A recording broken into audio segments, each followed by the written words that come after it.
Hi, welcome to Revive Ministries Podcast. Today we continue the conversation about finding freedom through adversity, maintaining and healing.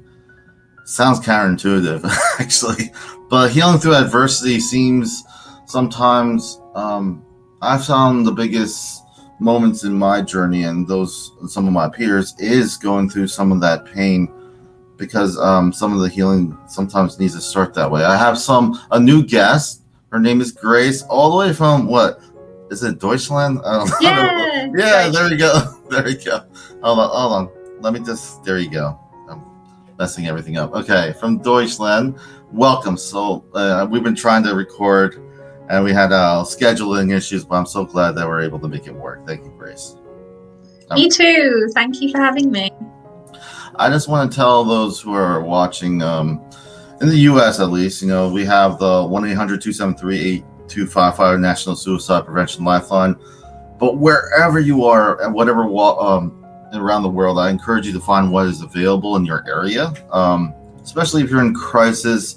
I kind of put it that some people ask me, well, if my leg is broken, I'm not going to ask you to talk to me about it. I just need to go to the hospital and get it taken care of. So sometimes those are what happens, especially when it comes to mental or psychological issues, maybe some problems, you may need to be helped. And I do encourage you to find what resources are out there. Anyway, that being said, that's a long-winded way of saying we're getting right into it. I do quotes all the time because people say things better than I do a lot of times. So I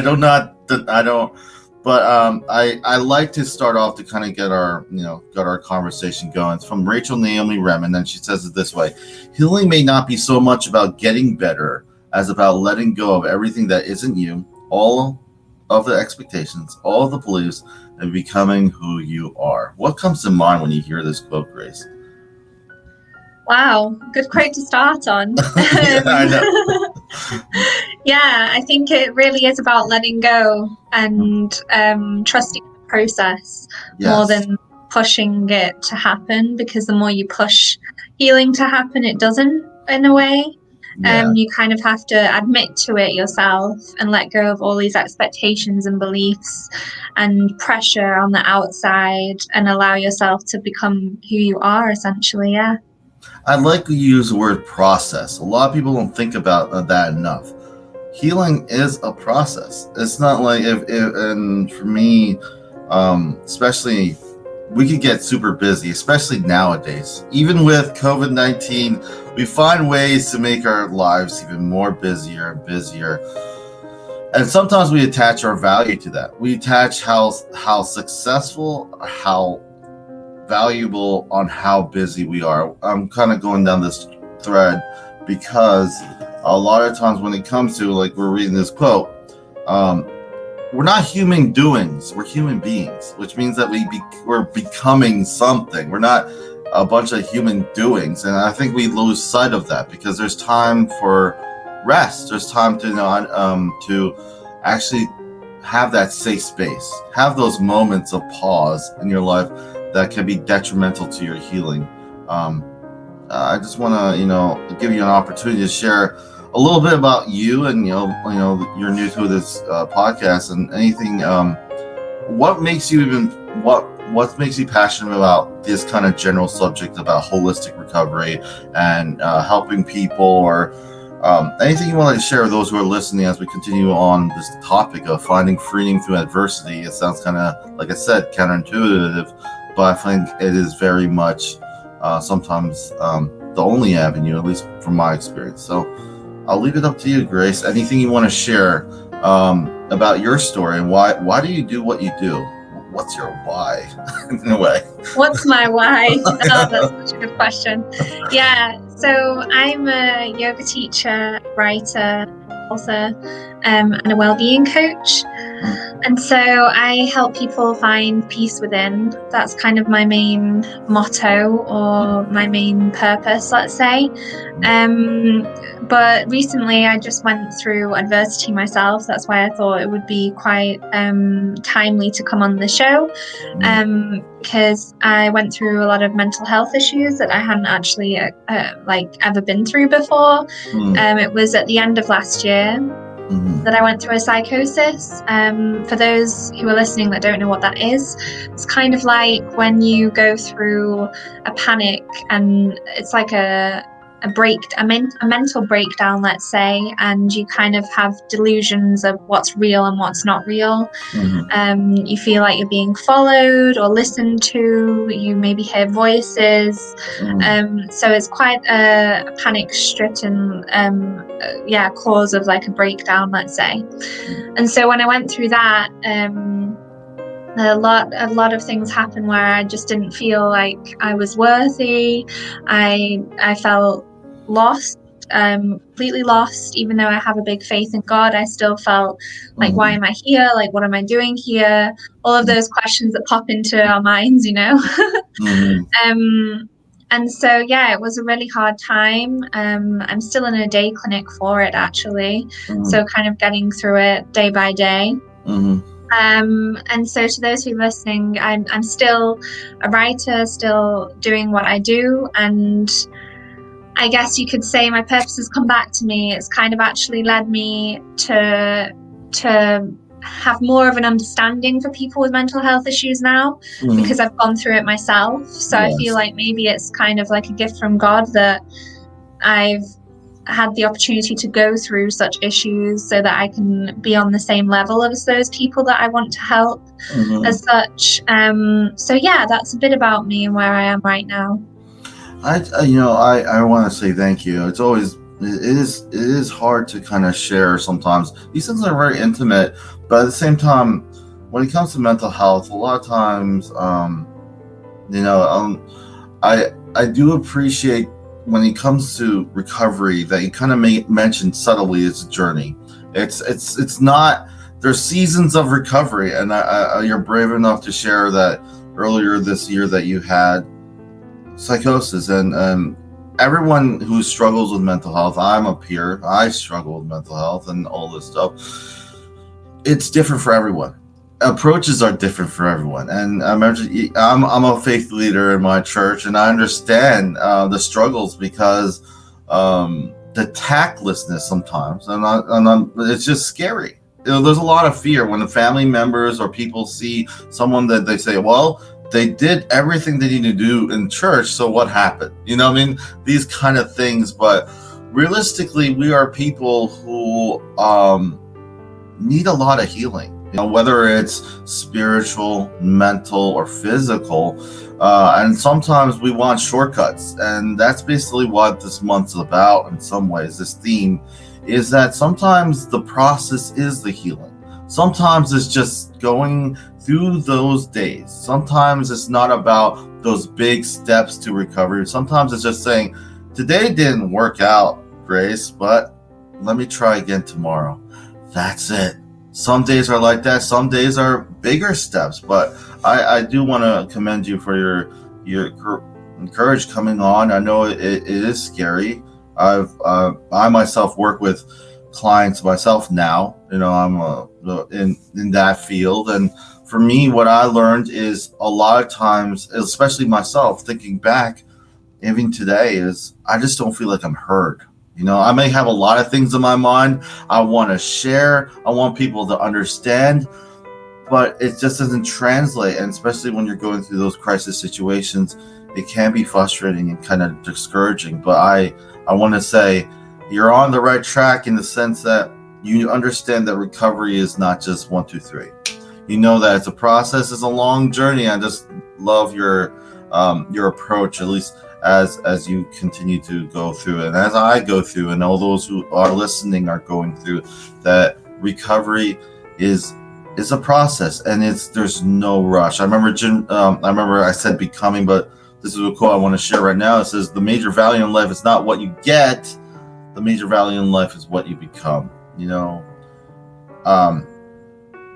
understand the church setting. I'm an elder, so in that regard, sometimes I have to visit people, and I don't know, maybe there's their end of life. They have a week or so left. And what I realized about this, it could be have high titles or good positions before, very successful, but at the same time, it's about the people who you're around at that moment. It's not about anything else. So I like this because a lot of us put a lot of value in stuff. We could collect a lot of stuff in our lives, but who we become is something that's the process, and that's what we're talking about. But what comes to mind when you hear this quote, Grace? Yeah, I think it actually brings me back to consumerism and capitalism and the world that we live in. Mm-hmm. I actually mentioned in my book in the chapter Pressure about how we're pressured to buy everything and become everything that we want to be through buying, and consuming, like getting a house, getting a mortgage, getting a car, getting all of these things that are expected of us. And then we're expected to be happy in the end run, but are we really? That's when we kind of question, like, what is this? Is this all that we are consuming? And I think actually in the end, the pandemic may have been a good thing in a sense. I mean, not to say that all of the deaths have been good. I don't want to take that away. But I mean, in a lesson for us all, that maybe going out shopping, I mean, obviously there's still online shopping, but going out shopping isn't all that we are. And actually we have to take this time to value ourselves as we are. And like you said, spend time with the people that mean the most. And I think that's the best thing that we have is spending time with loved ones. And I think that really showed me as well personally when I was going through my crisis, let's say, that the people around me, even online, my friends from afar were bringing me through. They were like, just strengthening me and encouraging me to keep going. And that showed me that, like, it doesn't matter where you are as long as you have good people around you. Yeah. Yeah, and I think you hit a point in the fact that being present. One thing one thing I think is getting lost. We have so many modes of communication, but not communicating very well. Let's just say that. Yeah, that's true. One thing is that I try my best is, let's say a room full of people and I see you, Grace, and I could talk to you and make you feel like you're the only person in that room. That skill is getting lost, being very present with the person you're with. This one of my friends, he reads, we were reading this book called Seculosity. I don't know if you've heard of it, but one thing it talks about is the amount of urgency, the only if statements in life, and being a mental health peer or someone who struggles with it. I missed a lot of only if statements that society says I would be successful or not successful in having. So I think a lot of times we give our value away. Our value doesn't stem from what we get or some title. It stems from within. And I don't proselytize in this channel. This is an outreach. But like I said in the beginning, I asked you, what was your why when you told your story? Why do you do what you do? People don't ask that enough. And when you go to church, you see people in church and they just go through the motions of church. And I ask them, why do you go to church? Why do you do this? Why do you do that? I feel as scary as that question can be, it can be actually very revealing and give you a little bit more self-awareness of where you may be heading and where you might want to go. And with that, stigma plays a big role in a lot of this. And for me, my idea of stigma has shifted, but I want to kind of get your idea. Stigma can play a big role in causing stumbling blocks or motivating one forward. It kind of has that weird effect. Someone could have stigma against them, and then they're like, you know what, I'm just going to do me. I'm going to take care of me. Other people kind of, they kind of feel a lot of shame. When you hear the word stigma, what comes to mind, Grace?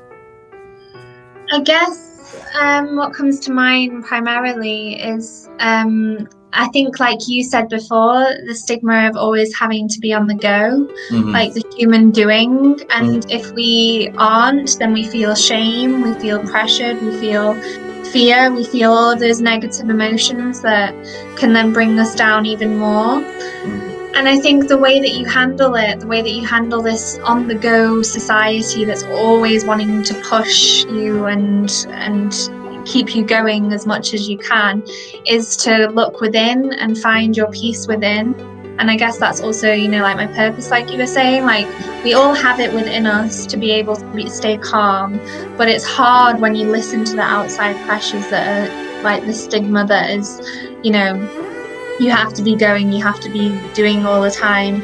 And I think it's hard to kind of like dissociate with that in a way when you're in society, when you live in society. I mean, I in a way would love to not live in a society like this, and I think a lot of people would as well, but it's not like we can just run away and go into the woods. I mean, ideally I would, but there's people here that, you know what I mean, that I do. That kind of holds you back from doing that. Because pretty much, people are not, people can see clearly more so than they like, and that's where it comes to stigma. One thing that I've seen, and, I experienced, because when I think about stigma, I think about culture, I think about fear. And what I think also when I think about stigma is, I remember a time when I was really struggling, and I'll say this before I say this. I love my family. They've been very supportive, but maybe they didn't understand, and that's okay. What I wanted to say was, they will discuss about my issue. What's going to happen with Robert? That was the thing. But the thing that I didn't like later on, but I just think about stigma because I don't think it was ever malicious. You understand what I'm saying? My family was never malicious. They're just trying to figure out what's best for me. So when I think about stigma, I think about fear, I think about culture, I think about not being participant in my own recovery. That's the problem I have with stigma. I found a lot of healing when I was an active participant in my own recovery versus not. Sometimes family with a lot of fears and a lot of culture try to separate the two, but for me, being respectful, being kind to my family, I needed to be an active participant. At the end of the day, I'm the one living through this mental health issue. As much as I'm loving and caring, and I will never minimize that, that's the one thing I notice when I'm thinking. I think with stigma, it keeps changing as you continue to grow, just like everything else in life. But I think stigma, I don't think we need to use it as a blunt force hammer to kind of bash it, because it's not just one linear. It's very dynamic. It's very different for each individual what stigma means, at least from my experience. Hemingway, one of my favorite writers, I read him when I was in high school, and he wrote this book, Farewell to Arms, and I was in the military, and I just appreciate this. And it was a dialogue. One guy said, "Who is that in the trench by your side, and does it matter?" And the person responds, "More than the war itself." And I feel that says a lot, and that makes sense for me. That makes sense because a lot of things we can't control. The uncertainty with COVID-19 loom. There's it got annoying to watch TV because there was a lot of certainty that wasn't substantiated. I'm not trying to say I feel some of it was just kind of on the surface, but at the end of the day, like we said before, Grace, it's the person next to me that matters. Who's with me? Who's in my boat? Who's gonna be there? Not the ones that are there when I'm successful, the ones that are there when I'm struggling, the ones that are there despite, because I'm no longer Robert who has this thing that I like. I am just Robert. You're just Grace. One thing that we sometimes give away is our names in a weird way. I'll just tell you real quick as we kind of wrap up. When I first got said I wanted help for my mental health condition, my biggest thing was, what did I have, right? But then what happened was, and this kind of goes with stigma, I became that diagnosis and no longer am I Robert. And then I'm like, well, then what? Then what? Well, no, not then what. I am still Robert. And that's kind of the cycle I had to go through, because the diagnosis does help, but it is there just to help guide the treatment. Besides that, you are still Grace. I am still Robert, and we're still healing, and we're still on this road to recovery, whatever season of recovery we're in. And I just want to ask you real quick, Grace, as we kind of wrap up, and it's been great talking to you, Any final thoughts you would like to share? I really want to say I appreciate you sharing as much as you did. I never minimize any of my guests who come here and share any insight or any personal experience. So any final thoughts you want to share with those listening today? I think the biggest thing is to not be alone in it all. And I think that is kind of in summary what we've been talking about as well, like having your support system there for you. And I know that when you're in a real bad situation with your mental health, you isolate yourself. Like, at least that's what I did. And it was really hard to reach out to people because I felt just isolated. But remember, at the end of the day, you're not alone, and that anyone you can talk to will appreciate you being so honest and raw with them. And I think when I finally noticed that, when I finally was like, oh wow, I have a support system around me that potentially is going to help me, mentally and spiritually, they will lift you up and they will start to help you find the right resources that fit you and your needs when you're going through mental health issues.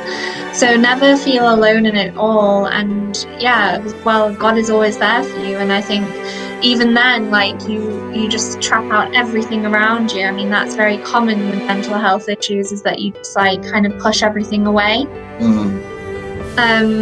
But when you do, push everything away, just remember that even within you, there's a light that's sparking, and that you can light it back up again when you're willing to. I just want to say thank you, Grace, for sharing your story and your insight with us today. You said you wrote a book, is that correct?